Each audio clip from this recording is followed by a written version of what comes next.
اللہ کے حبیب نے فرمایا البر حسن الخلق، یہ نیکی اچھے اخلاق کا نام ہے کہ تمہارے اندر اعلیٰ اخلاق پیدا ہو جائیں، صفات تیرے اندر آ جائیں۔ اب یہ اعلیٰ اخلاق جب پیدا ہوں گے تو یہ نیکی بننا شروع ہو جائے۔ البر حسن الخلق، اچھے اخلاق، اعلیٰ اخلاق، یہ انسان کو نیکی کا جذبہ پیدا کرتے ہیں، اس کے اندر خوبی منتقل کرتے ہیں۔ یہی اخلاق پیدا کرنے کے لیے اسے حکم دیا کہ تو نیک لوگوں کی صحبت میں جا کر بیٹھا کر، نیک لوگوں سے دوستی لگایا کر، اچھی مجلس کو اختیار کر کہ اس کی وجہ سے تیرے اندر اعلیٰ اخلاق پیدا ہوں گے۔ اب جب ہم حاسد کے پاس بیٹھیں گے وہ ہمارے اندر حسد پیدا کرے گا، ہم متکبر کے پاس بیٹھیں گے وہ ہمارے اندر تکبر پیدا کر دے گا، ہم بد اخلاق کے پاس بیٹھیں گے ہمارے اندر بد اخلاقی وجود میں آئے گی، اخلاق نہیں آئیں گے۔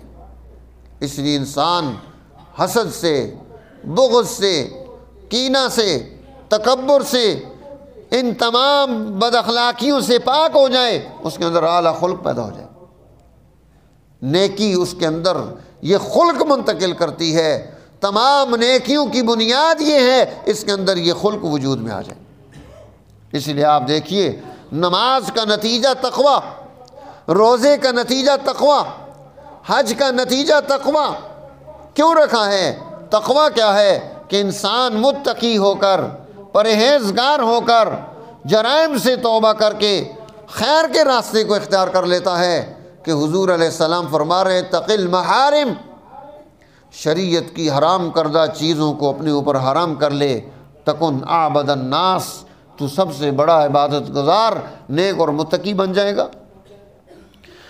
تو البر حسن الخلق، انسان کے اندر نیکی کا جذبہ پیدا ہو جائے، اور یہ دین کا پورا ماحول اس کے اندر یہ نیکی کا جذبہ پیدا کرنے کے لیے ہے۔ فرمایا صحابی نے کہ یا رسول اللہ گناہ کس چیز کا نام ہے؟ فرمایا ما حاک فی صدرک وکرہت ان یطلع علیہ الناس۔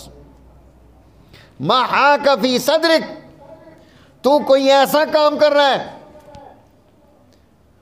جو تیرے دل میں کھٹکا پیدا کر دیتا ہے، وَكَرِهْتَ أَن يَطَّلِعَ عَلَيْهِ النَّاسِ، اور تو اسے ناپسند سمجھتا ہے کہ میرا یہ کام کسی اور کے سامنے نہ آئے، میرے بھائی کو پتہ نہ چلے، میرے ابا کو پتہ نہ چلے، میرے دوست کے سامنے نہ آئے، سوسائٹی کے کسی بندے کے سامنے یہ بات نہ آئے، اور وہ کر رہا ہے، دل میں ڈر بھی رکھتا ہے، سمجھ جا کہ تو گناہ کر رہا ہے۔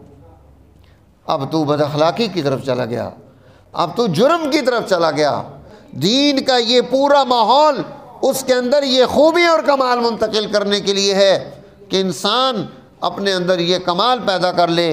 اب جب وہ نیکی اور برائی کو سمجھے گا، نیکی اور برائی کے بارے میں معلومات جمع کرے گا، تو پھر وہ معلومات اس کے لیے نتائج پیدا کرے گی۔ اللہ جل جلالہ ہمیں خیر کے راستے پر استقامت عطا فرمائے، شر کے راستوں سے محفوظ فرمائے، تاکہ ہم دنیا میں بھی سرخرو ہوں، آخرت میں بھی۔ وآخر دعوانا الحمدللہ رب العالمین۔